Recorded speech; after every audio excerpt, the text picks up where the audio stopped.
tus brazos para conquistar las promesas que Jesús nos da. Solo espera y tú verás el milagro que Cristo hará. Un lugar para celebrar la victoria que su sangre nos da.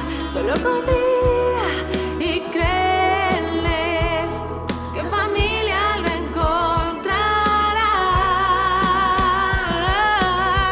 Hay un lugar para todos, en familia de Dios.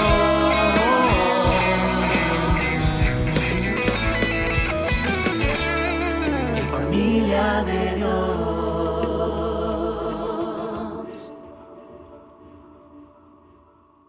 Uno de los atributos intransferibles o incomunicables de Dios, es decir, uno de los atributos que solamente Dios posee y que nadie más puede tener, es la omnipresencia.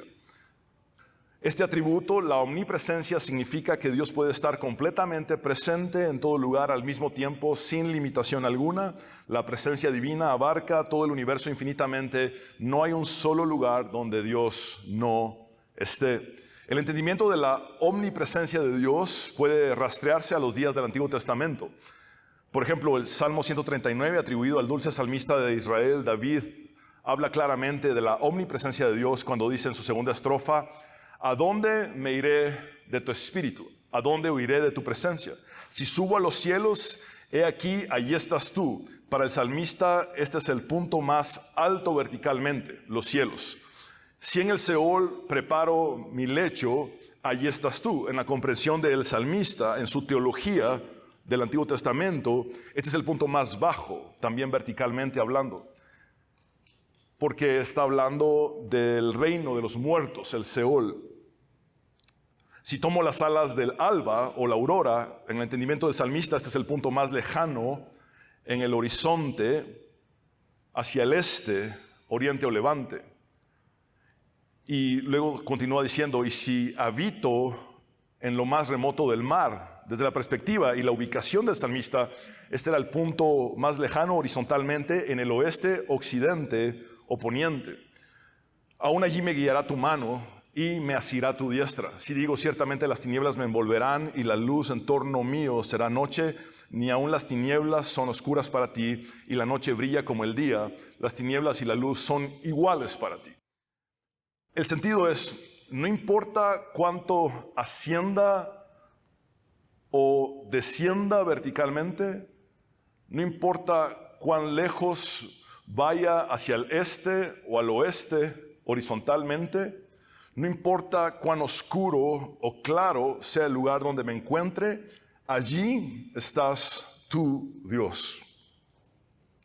Ahora bien, el mismo salmista, que estaba convencido de la omnipresencia de Dios, es también el que en un momento de crisis extrema y oscuridad emocional le pregunta a Dios por qué se ha ausentado, por qué no está presente, por qué lo ha abandonado. Por ejemplo, el Salmo 22, también atribuido a David, dice en el primer versículo: Dios mío, ¿por qué me has abandonado?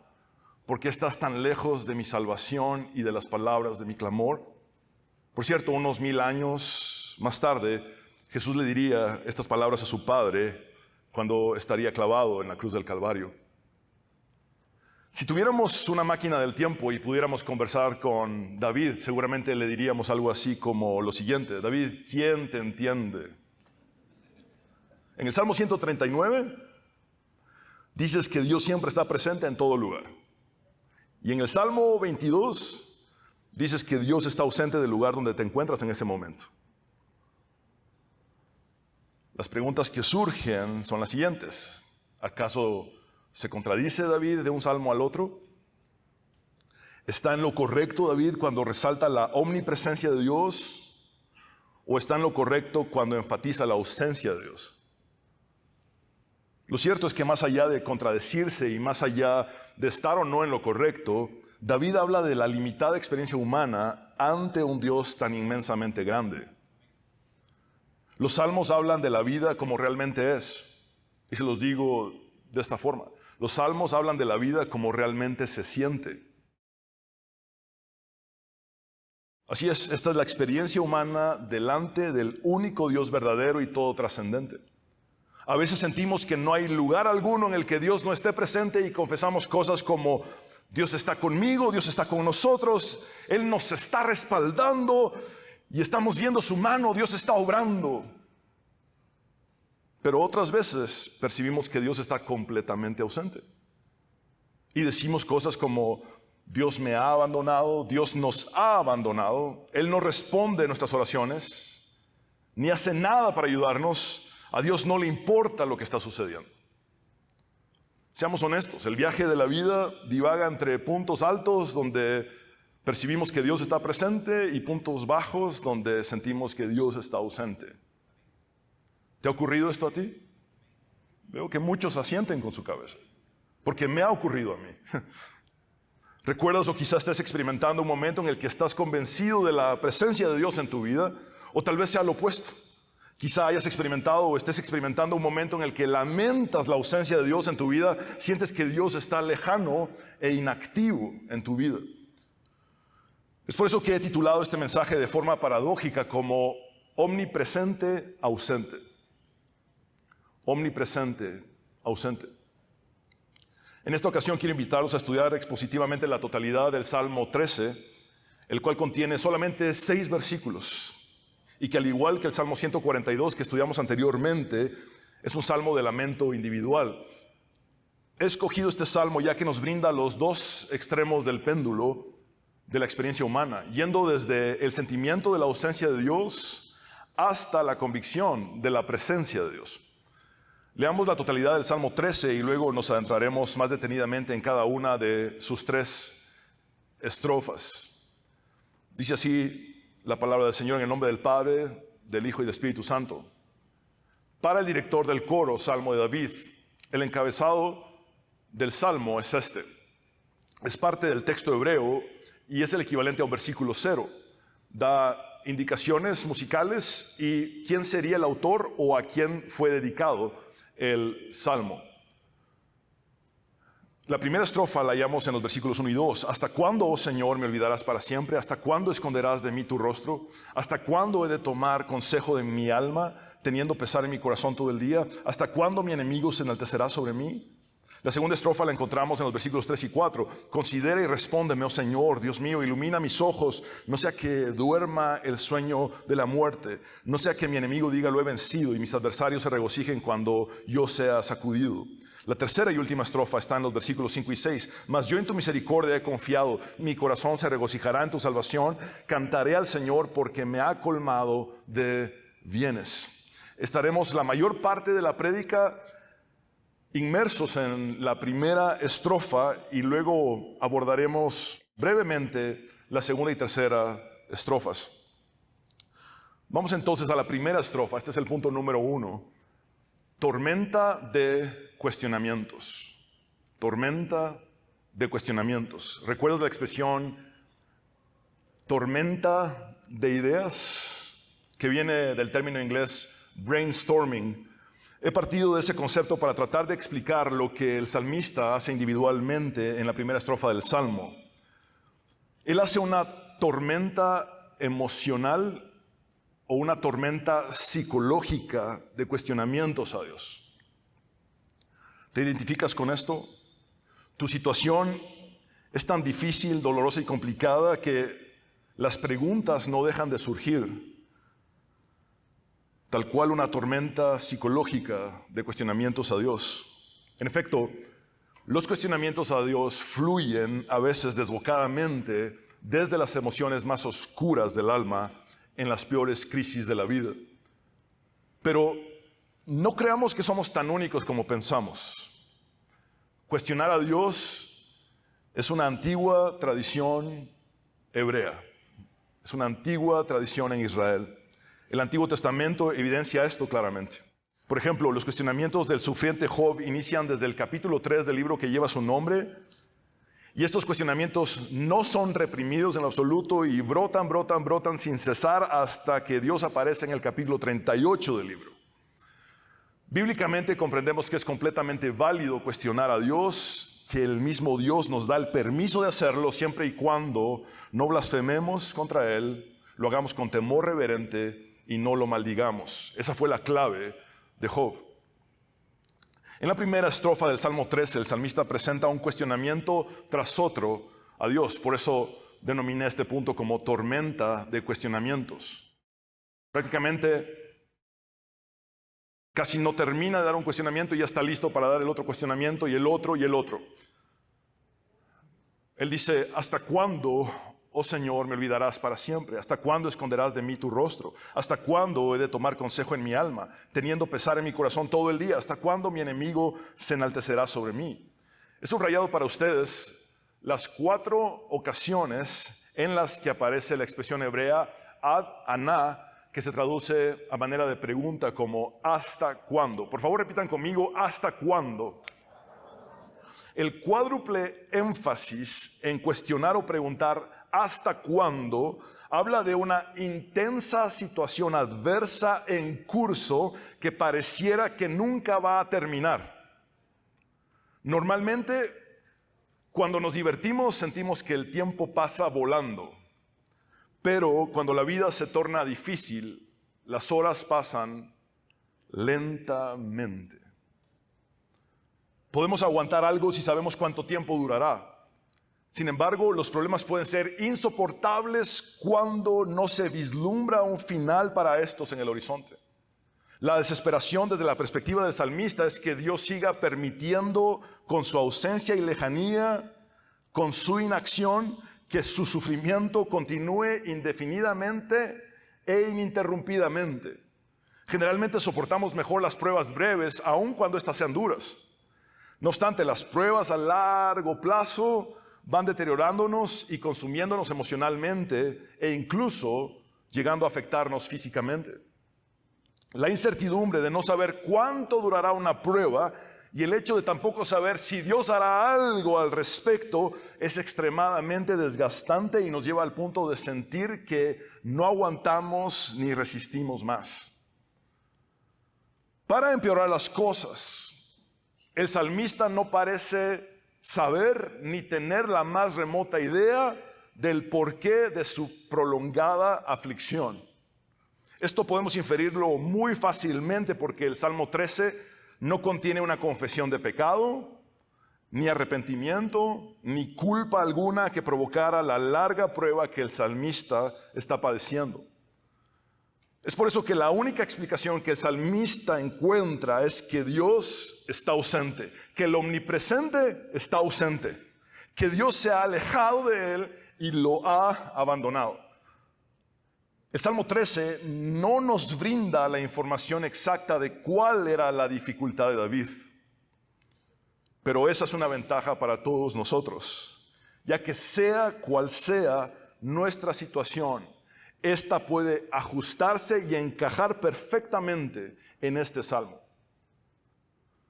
Reflexiona y medita por un momento en cuáles son algunas de las razones por las que has llegado a sentir que Dios está ausente e inactivo en tu vida. Ciertamente hay muchos motivos por los cuales todos nosotros podríamos estar preguntándole a Dios, ¿hasta cuándo? ¿Hasta cuándo? ¿Hasta cuándo? ¿Hasta cuándo?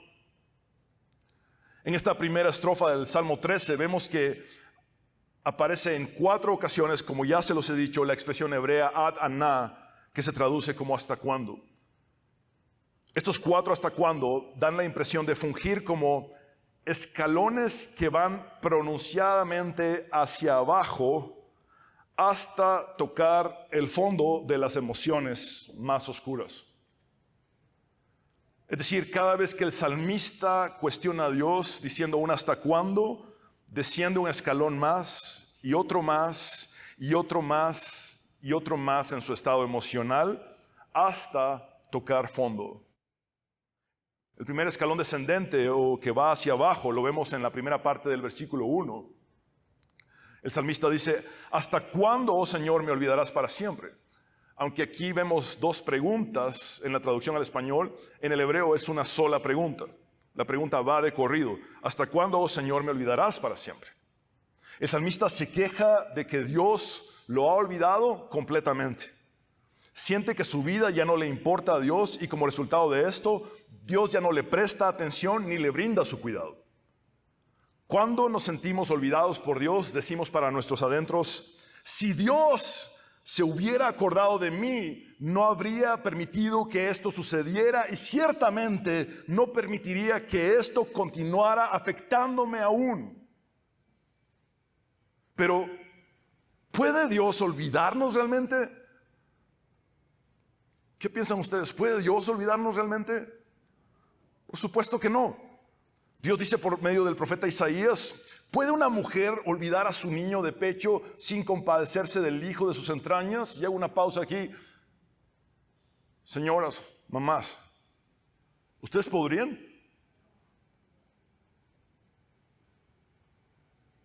Ustedes entienden mucho mejor que los hombres lo que Dios está diciendo acá. Y aun cuando la respuesta de ustedes es un rotundo no, Dios sigue diciendo, aunque ellas se olvidaran, yo no te olvidaré. He aquí en las palmas de mis manos te he grabado, tus muros están constantemente delante de mí. Nuestros corazones engañosos pueden decirnos que hemos sido olvidados por Dios y que no le importamos a Dios. Sin embargo, a la luz de la verdad divina, sabemos que esto no puede ser cierto. El segundo escalón descendente o que va hacia abajo, lo vemos en la segunda parte del versículo 1. El salmista dice, ¿hasta cuándo esconderás de mí tu rostro? Esto es peor.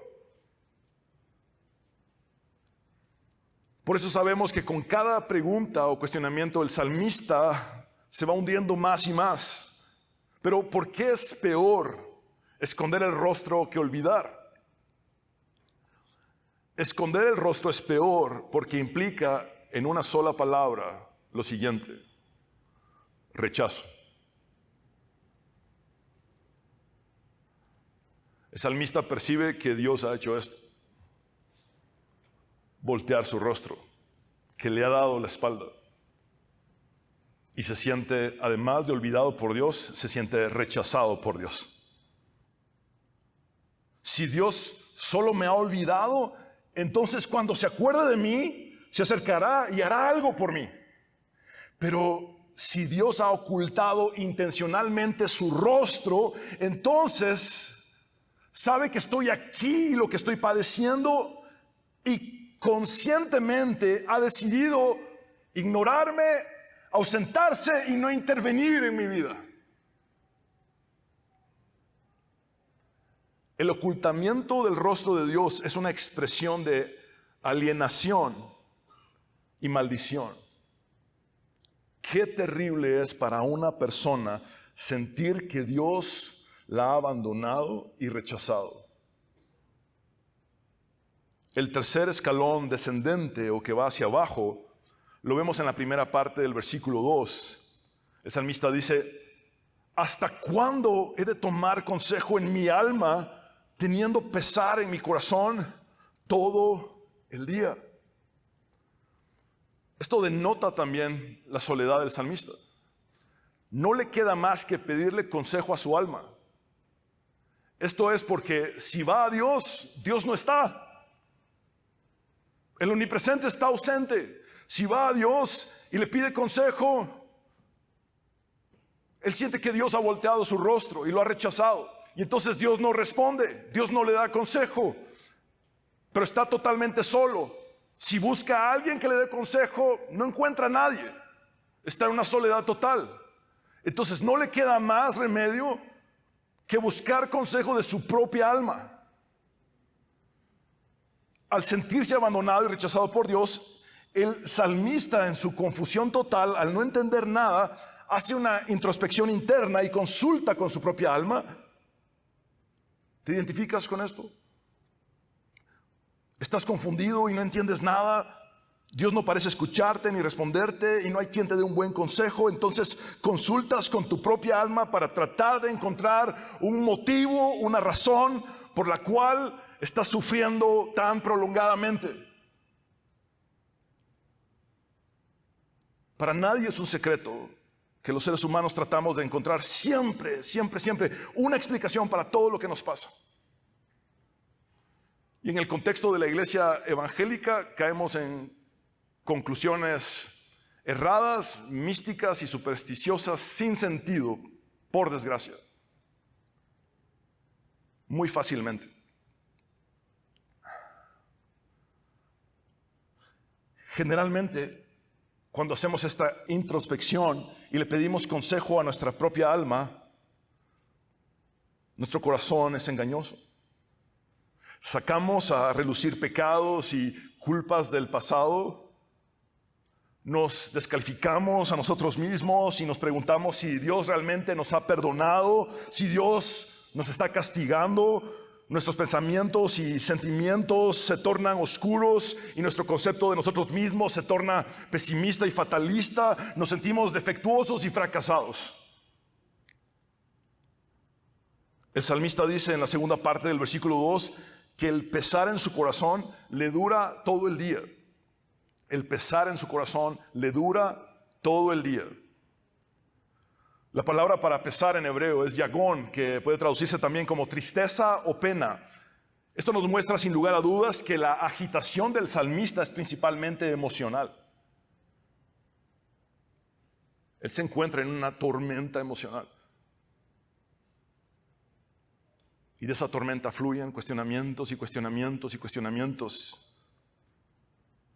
El sentido es, ¿hasta cuándo tendré esta tristeza profunda en mi corazón permanentemente sin darme tregua alguna? ¿Acaso te preguntas tú lo mismo? La sabiduría de Proverbios 14:13 dice: la depresión se oculta con la risa, pero al final reaparece la tristeza. ¿Te identificas con esto?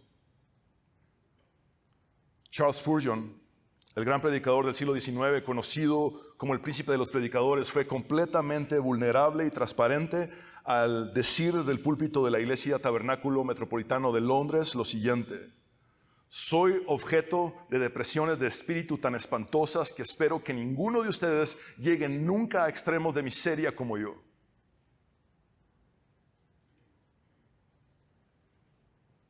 Esto no era inusual para Spurgeon, ya que 10 años antes, el 4 de octubre de 1857, en su sermón número 157, expresó lo siguiente: mi alma está abatida dentro de mí, siento que preferiría morir antes que vivir. Esto es desde el púlpito, en una predicación.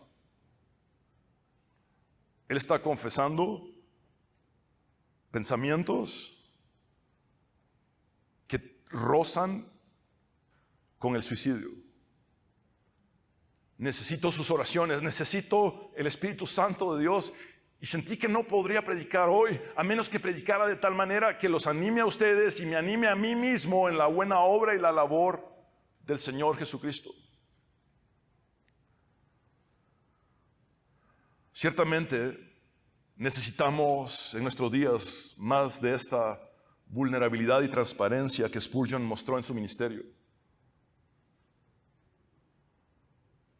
Estamos hablando de uno de los mejores predicadores de la historia. Las apariencias y pretensiones no son más que fingimiento e hipocresía. La gente está cansada de predicadores falsos que simplemente aparentan vidas perfectas y no tener debilidad alguna ni padecimiento alguno, porque su predicación está plagada de estas dos cosas: fe tóxica y positivismo tóxico. Fe tóxica y positivismo tóxico, igual a hipocresía, fingimiento, apariencias.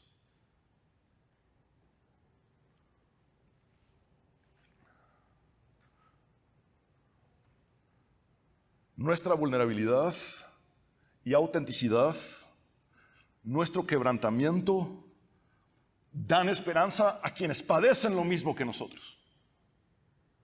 ¿Qué significó para los oyentes de Spurgeon darse cuenta que uno de los mejores predicadores, que su pastor, estaba batallando con la depresión y que batalló por más de 10 años con la depresión?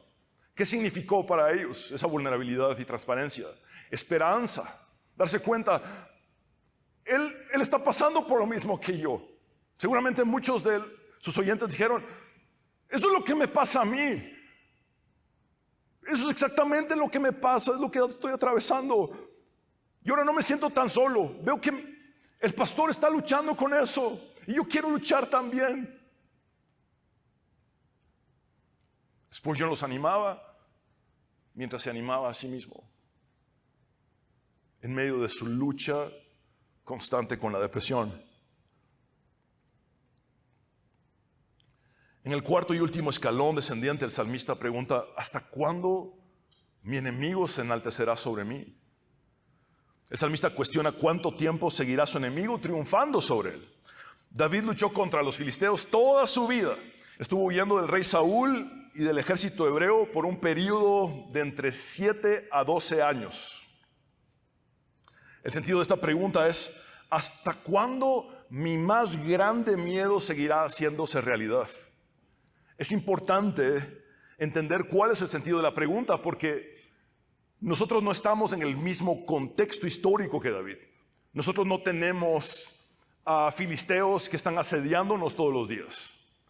No estamos en una guerra constante contra filisteos. Entonces, es probable que nosotros no tengamos como tal enemigos físicos. Quizá alguno que otro de nosotros sea la excepción, pero por lo general, ninguno de nosotros tiene enemigos físicos que van a buscar matarnos o que van a buscar destruirnos. Por eso es importante tratar de entender cuál es el sentido de ese cuestionamiento de David. Y el sentido es este: ¿hasta cuándo mi más grande miedo seguirá haciéndose realidad? ¿Hasta cuándo mi más grande miedo seguirá haciéndose realidad? ¿Acaso te preguntas tú lo mismo? David colapsa bajo el peso de esta carga implacable que parecía no tener fin. Observen que las preguntas que el salmista presenta no requieren tanto información, sino que claman por la cercanía y el actuar de Dios. Se lo repito. Observen que las preguntas o cuestionamientos que el salmista presenta no requieren tanto información de parte de Dios, sino que claman por la cercanía y el actuar de Dios en su vida. Sus cuestionamientos son más bien gritos desesperados que expresan: Dios, muéstrate a mí y actúa en mi situación. ¿Te identificas con esto? Esto nos lleva a comprender que nuestros cuestionamientos a Dios suelen ser más bien gritos desesperados que ruegan por su cercanía e intervención en nuestras vidas. Este es el punto número 2, temporal de peticiones. La tormenta de cuestionamientos se convierte ahora en un temporal de peticiones cruciales en medio de la crisis. Lo que quiero decir es que una vez que las peticiones son presentadas a Dios, la tormenta de cuestionamientos disminuye, aunque no deja de llover sobre mojado, y empieza a divisarse entonces una pequeña luz desde la oscuridad emocional. Es decir, los cuestionamientos nos llevan hacia abajo. Son como escalones descendentes. Pero en el momento en el que dejamos de cuestionar y empezamos a pedirle a Dios, empieza el giro hacia arriba. Empezamos a ver una luz, aunque sea tenue, desde nuestra oscuridad emocional. Dios nos ha dejado claro en su palabra que Él quiere que le pidamos. Así como nos ha dado permiso de que le cuestionemos, también ha dejado claro que quiere que le pidamos. Porque Él sabe que con solo el hecho de pedirle, nuestro panorama puede mejorar considerablemente. El salmista expresa en la segunda estrofa: considera y respóndeme, oh Señor, Dios mío. Observen que vuelve a llamar a Dios, Dios mío. Se había ido, estaba ausente, le había dado la espalda, le había volteado el rostro, pero ahora lo vuelve a llamar Dios mío. A lo largo del Antiguo Testamento vemos constantemente que Dios dice: y ustedes serán mi pueblo y yo seré su Dios. Él es nuestro Dios. Ahora, cuando leo esta primera parte del versículo 3, no puedo evitar recordar las veces que mis hijas me buscan para decirme o mostrarme algo cuando estoy ocupado estudiando. A veces mi nivel de concentración es tal y no quiero perder el hilo de lo que estoy haciendo que no les respondo en el momento. Pero alguna de ellas se acerca a mí y me agarra la cara y me voltea la cabeza para que las mire y les responda. Es algo así lo que el salmista está haciendo con el Padre Celestial, a quien le pide que lo mire y le responda, como diciendo: ya no escondas más de mí tu rostro, voltéame a ver y ponme atención porque te necesito. El salmista continúa diciendo: ilumina mis ojos, no sea que duerma el sueño de la muerte, no sea que mi enemigo diga: lo he vencido, y mis adversarios se regocijen cuando yo sea sacudido. Podríamos resumir las peticiones del salmista a 3 solicitudes específicas, pero antes de ir a estas 3 solicitudes específicas, volvamos al versículo 3, por favor, y miremos lo que es subrayado. Es de allí que salen estas 3 solicitudes o peticiones. Cuando el salmista dice considera, este es el equivalente a decir mira. Luego dice respóndeme, esta sería la segunda petición. Y la tercera es ilumina mis ojos. Ilumina mis ojos es el equivalente a decir dame luz. Entonces, simplificándolo al máximo, estas son las 3 solicitudes específicas a Dios que hace el salmista.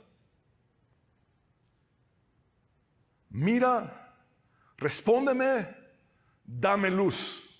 Mira, respóndeme, dame luz. ¿Podemos orar nosotros esto en voz alta? Mira, respóndeme, dame luz. Afortunadamente, David no se queda en el fondo de las emociones oscuras al que su situación y sus cuestionamientos lo llevaron. Sus peticiones a Dios son un punto de inflexión, un giro ascendente para emprender un viaje hacia la superficie y empezar a salir desde sus escombros emocionales. Esto nos lleva a entender que el primer paso de la fe es volvernos hacia el mismo Dios que parece habernos abandonado. El primer paso de la fe es volvernos al mismo Dios que parece habernos abandonado. Insisto en esto: cuando sentimos que Dios está lejos e inactivo, hagamos las mismas 3 solicitudes del salmista y digámosle: mira, respóndeme, dame luz. Cuando percibimos que Dios no nos escucha, es cuando más debemos orar. Ya no le creas más a tu corazón engañoso, créele al Dios verdadero. Te lo repito, ya no le creas más a tu corazón engañoso, créele al Dios verdadero. Matthew Henry dijo acertadamente que los días de angustia deben ser días de oración. Punto número 3 y final: lluvia de bendiciones. El salmista, que partió de una tormenta de cuestionamientos a Dios y pasó por un temporal de peticiones desesperadas, ahora arriba finalmente a una lluvia de bendiciones. La clave para esto es decidir recuperar su confianza y su esperanza en Dios a pesar de la crisis y la prueba.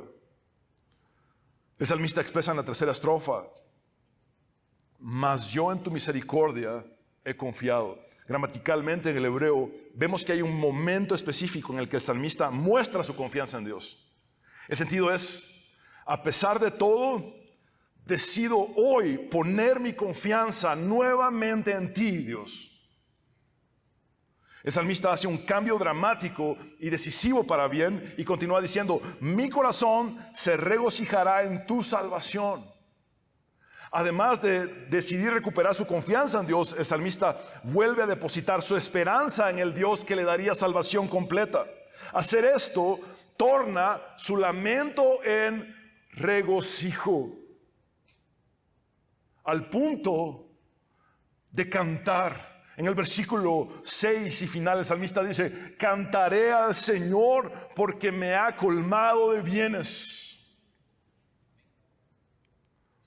Cuando la tormenta de cuestionamientos y el temporal de peticiones terminaron, David vio finalmente las bendiciones que habían estado allí todo el tiempo, pero que su oscuridad emocional no le había permitido ver. Se lo repito. Cuando la tormenta de cuestionamientos y el temporal de peticiones terminaron, David vio finalmente las bendiciones que habían estado allí todo el tiempo, pero que su oscuridad emocional no le había permitido ver. Cuando su corazón estaba apesadumbrado y su alma entenebrecida, David estaba completamente ciego a las cosas buenas que Dios había hecho en su pasado. No podía ver las cosas buenas que Dios estaba haciendo en su presente, ni tampoco podía divisar las cosas buenas que Dios haría en su futuro. Estaba ciego ante las bendiciones de Dios. ¿Te ha sucedido esto alguna vez? ¿Acaso te está sucediendo esto ahora? Tu oscuro estado emocional te ha vetado la capacidad de ver las cosas hermosas que Dios ha hecho, está haciendo y hará.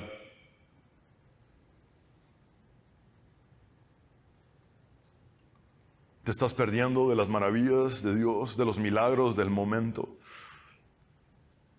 Tus hijos están creciendo delante de tus ojos y tienes una esposa que te ama o un esposo que te ama, pero tu estado emocional en penumbra y oscuridad te hace perderte de esas bendiciones.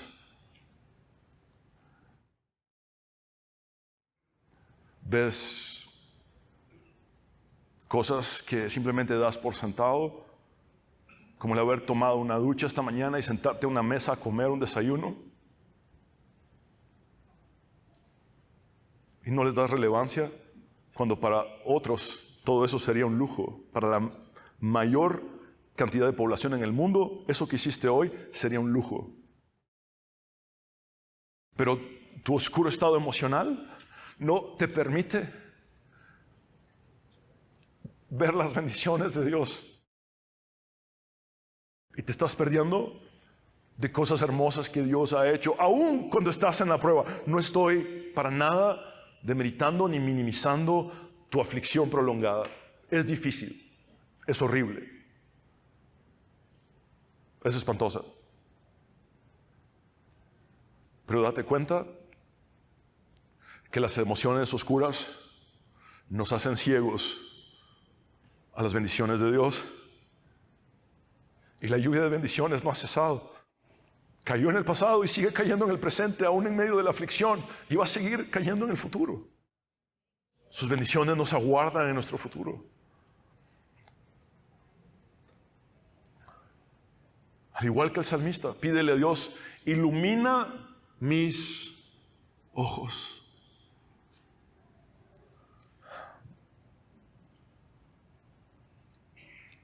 Y mira aún en medio de la aflicción todas las bendiciones de Dios en tu vida.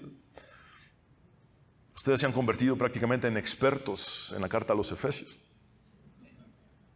Recuerdan que Pablo intercede por los creyentes y ora por ellos en la carta y le pide a Dios: ilumina los ojos de sus corazones. Esto era porque los efesios aún no estaban viendo algo que necesitaban ver.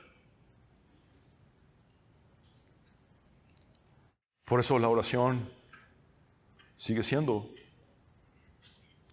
mira, respóndeme y dame luz para que mis emociones oscuras no me hagan ciego ante tus bendiciones, aún en medio de la aflicción, aún en medio de las carencias o de las pruebas.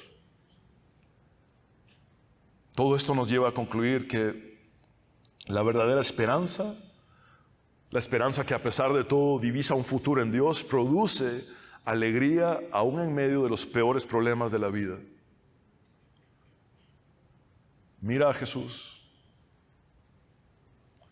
y recuerda que Él prometió estar contigo siempre, todos los días, hasta el fin del mundo.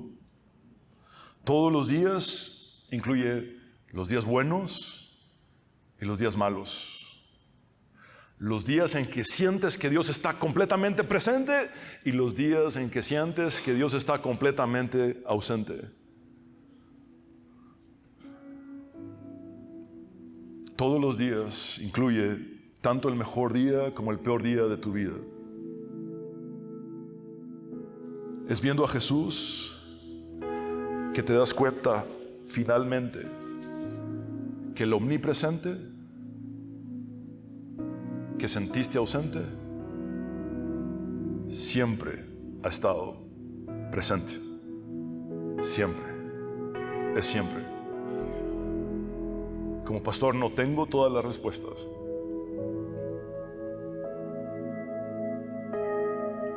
Dios sí las tiene.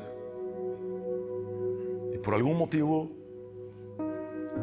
Dios se reserva algunas respuestas y otras nos las da.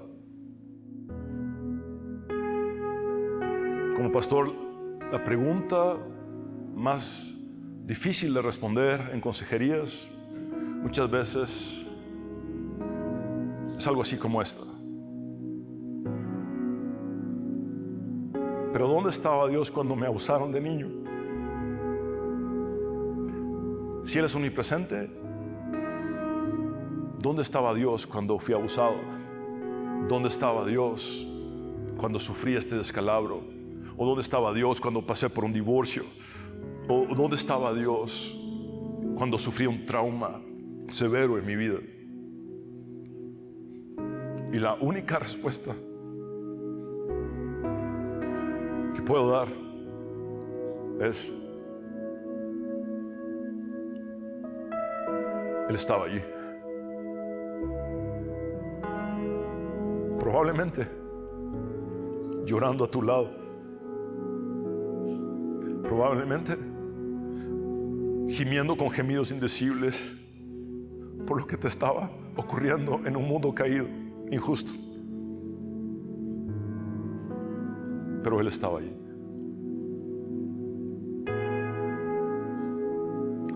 Así es que qué maravilloso recurso tenemos en la lamentación bíblica. Si estás en medio de una tormenta de cuestionamientos a Dios y haces preguntas similares a las del salmista, como ¿hasta cuándo, Dios, me vas a seguir abandonando? ¿O hasta cuándo, Dios, vas a voltear tu rostro de mí? ¿O vas a esconder tu rostro de mí? ¿O me vas a rechazar? Si has caído en consultar a tu alma porque percibes que Dios no te da consejo y no encuentras un consejo que te saque de donde estás alrededor, y entonces consultas con tu alma y caes en la trampa del corazón engañoso y te hundes aún más en emociones oscuras, y te das cuenta entonces de que estás padeciendo ya de una tristeza profunda durante todo el día, y cuando te levantas en la mañana está de nuevo ahí la tristeza esperando tu estado de conciencia para volver a decirte: aquí estoy. Recuerdo cuando mi madre murió y el duelo que atravesé fue sumamente difícil, como los duelos de todos ustedes. Pero recuerdo esa sensación de despertarme en la mañana y regresar a un estado de conciencia. Pero era como si la tristeza profunda me estuviera esperando para darme los malos días y estar conmigo todo el día nuevamente. Si estás atravesando eso, un sentimiento de pena o tristeza profunda, de pesar todo el día que no te da tregua, más que pedirle consejo a tu alma, pídele consejo al Dios que puede sanarte y dile: Señor, esto es lo que me pasa, necesito que me sanes.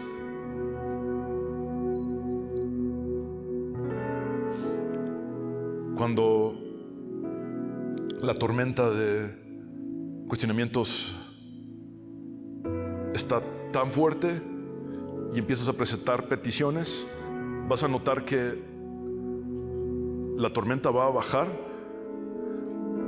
y las cosas van a seguir siendo difíciles, pero las peticiones hacen que esa tormenta se convierta solo como en una especie de temporal, porque pedirle a Dios te da esperanza de entrada. Sea que Él responda o no tu petición, ya pedirle algo a Dios, eso te cambia el panorama considerablemente. Entonces pídele y resúmelo a estas tres cosas: mira, respóndeme, dame luz. Y luego simplemente decide volver a confiar en Dios después de todo. Vuelve a depositar tu esperanza en Él en medio de la aflicción. Y entonces allí vas a experimentar algo maravilloso. El lamento se torna en regocijo. Él es el Dios que cambia el lamento en baile, en gozo. Al punto de que aún en medio de la prueba tendrás que cantar. Porque allí en ese momento tus ojos serán abiertos a las bendiciones que antes pasaste por alto. Y vas a recordar: Dios es bueno y para siempre es su misericordia. Él me bendijo en el pasado, Él me está bendiciendo en el presente, aún en medio de mi prueba. Y todo lo que puedo esperar de Él son bendiciones en el futuro y por toda la eternidad. A Él sea la gloria por los siglos de los siglos, al Padre, al Hijo y al Espíritu Santo. Gracias, Señor. Gloria a tu nombre, Dios. Gracias por hablarnos de tu palabra, que es viva y eficaz y más cortante que toda espada de dos filos. Señor, tu palabra es verdad. Señor, tú nos conoces perfectamente. Ante ti, Señor, no hay apariencia que valga, ni pretensión alguna. Tú sabes, Señor, la totalidad de nuestra situación. Tú conoces nuestras emociones. Tú sabes lo que hemos percibido equivocadamente acerca de ti. Y aún así nos dejas abrir nuestros corazones de par en par y derramar hasta la última gota de lo que sentimos delante de ti. Y te decimos: Dios, ¿por qué me has abandonado? Y tú sigues ahí presente, pero nos dejas decirlo. Y te decimos: Dios, ¿por qué volteaste tu rostro de mí? ¿Por qué? Y sigues ahí presente, viéndonos fijamente, pero nos dejas decirlo, porque es lo que sentimos. Señor, ya nos hemos dado cuenta que pedirle consejo a nuestra propia alma, a nuestro corazón engañoso, nos ha llevado a estados emocionales que no nos dan tregua alguna. El pesar del salmista era todo el día. La depresión, la tristeza profunda para muchos es todo el día. Y por eso, Señor, hoy acudimos a ti a pedirte tu sanidad. Señor, sánanos. Sana nuestras emociones. Desde el fondo de las emociones más oscuras te decimos: tú eres nuestra esperanza. Sácanos de aquí, Señor. Hoy presentamos nuestras peticiones delante de ti. Son estas tres, básicamente: mira, responde, danos luz. Mira, responde, danos luz. Mira, responde, danos luz. Señor, ilumina nuestros ojos. Sácanos de esa ceguera que nos ha hechos ciegos ante tus bendiciones.